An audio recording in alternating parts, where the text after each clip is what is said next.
નમસ્કાર મિત્રો, સ્વાગત છે તમારું અમારી યુટ્યુબ ચેનલ જેડી સરકારી યોજનામાં. તો મિત્રો, આજના વિડીયોમાં આપણે વાત કરીશું ગુજરાત સરકારની ખૂબ જ સરસ મજાની યોજના વિશે કે જે યોજનાનું નામ છે લેપટોપ સહાય યોજના. તો મિત્રો, આ યોજના અંતર્ગત વિદ્યાર્થીઓને લેપટોપ ખરીદવા માટે ગુજરાત સરકાર દ્વારા આર્થિક સહાય છે તે આપવામાં આવે છે.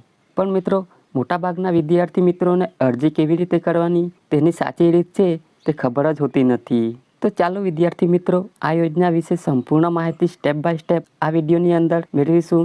પરંતુ મિત્રો, તે પહેલાં વિડીયો ગમે તો લાઇક અને શેર કરી દેજો. અને મિત્રો, અમારી ચેનલમાં નવા હોય તો ચેનલને સબસ્ક્રાઈબ કરી દેજો. તો ચાલો મિત્રો, વિડીયોની શરૂઆત કરીએ. તો મિત્રો, સૌથી પહેલાં આપણે વાત કરી લઈશું કે આ જે લેપટોપ સહાય યોજના છે તો તે યોજનાનો મુખ્ય હેતુ શું છે. તો કે મિત્રો, ગુજરાત રાજ્યમાં રહેતા જે શ્રમયોગીના જે બાળકો છે તો તે બાળકોને પ્રોત્સાહન મળી રહે અને તેમનું શિક્ષણ પાછળ જે આર્થિક બોજ છે તે ઘટે તે હેતુ માટે ગુજરાત સરકારનું જે શ્રમયોગી કલ્યાણ બોર્ડ છે તો તેના દ્વારા આ લેપટોપ સહાય યોજના અમલમાં મૂકવામાં આવી છે. અને આ યોજના અંતર્ગત જે શ્રમયોગીના જે બાળકો છે તો તે બાળકોને લેપટોપની ખરીદી માટે સહાય છે તે આપવામાં આવે છે. તો મિત્રો, આગળ વાત કરી લઈએ યોજનાના લાભ વિશે કે આ યોજનાનો લાભ છે તે કોને કોને મળવાપાત્ર થશે. તો કે મિત્રો, આ યોજનાનો લાભ છે તે રાજ્યના કોઈ પણ વર્ગના શ્રમયોગીના બાળકોને મળવાપાત્ર થશે. પછી તે મિત્રો કોઈ પણ વર્ગના બાળકો હોય, SC category, ST category, OBC, EWS અથવા સામાન્ય એટલે કે જનરલ. પરંતુ મિત્રો, તે શ્રમયોગીના બાળકો હોવા જોઈએ તો જ મિત્રો આ યોજનાનો લાભ છે તે વિદ્યાર્થીઓને મળવાપાત્ર થશે.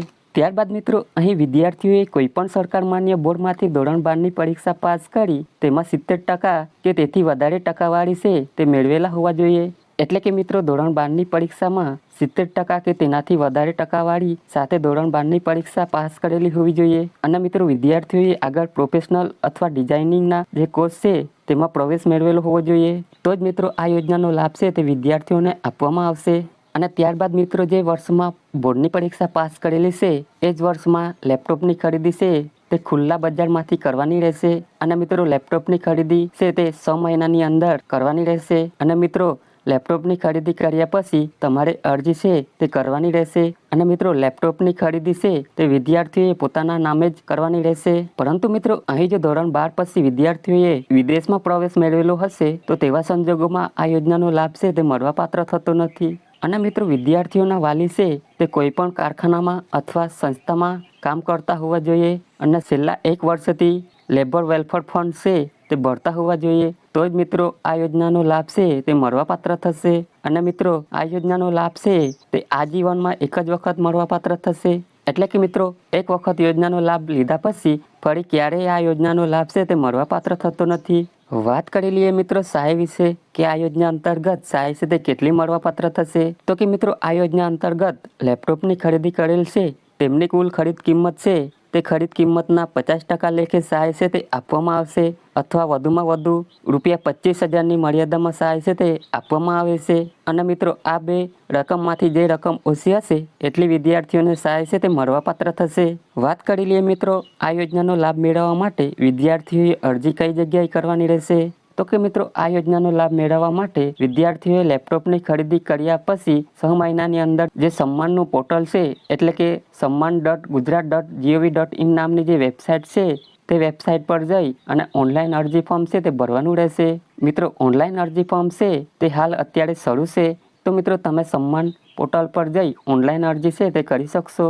વાત કરી લઈએ મિત્રો ડોક્યુમેન્ટ વિશે કે આ યોજનાનો લાભ મેળવવા માટે કયા કયા ડોક્યુમેન્ટની જરૂર પડશે. તો કે મિત્રો, વિદ્યાર્થીઓનું આધાર કાર્ડ છે. મિત્રો, તમે ધોરણ 12ની પરીક્ષા પાસ કરેલ છે તો તેમની માર્કશીટ છે. ત્યારબાદ તમે આગળ જે પ્રોફેશનલ કોર્સમાં પ્રવેશ મેળવેલ છે તો તે અંગેનું પ્રમાણપત્ર છે. બેંક પાસબુકના પ્રથમ પાનાની નકલ અથવા રદ કરેલ ચેક છે. અને મિત્રો, તમે જે લેપટોપની ખરીદી કરેલ છે તે અંગેનું જીએસટી નંબર વાળું પાકું બિલ છે. ત્યારબાદ વિદ્યાર્થીઓના વાલીએ જે લેબર વેલફેર ફંડ ભરેલ છે તેમની રસીદ છે. અને તમે આગળ પ્રોફેશનલ કોર્સમાં પ્રવેશ મેળવેલ છે તો ત્યાં તમે જે ફી ભરેલ છે તે ફીની રસીદ પણ મિત્રો તમારે આપવાની રહેશે. તો મિત્રો, અરજી ફોર્મ ભરતી વખતે તમારે આટલા ઓરિજિનલ ડોક્યુમેન્ટ છે તે અપલોડ કરવાના રહેશે.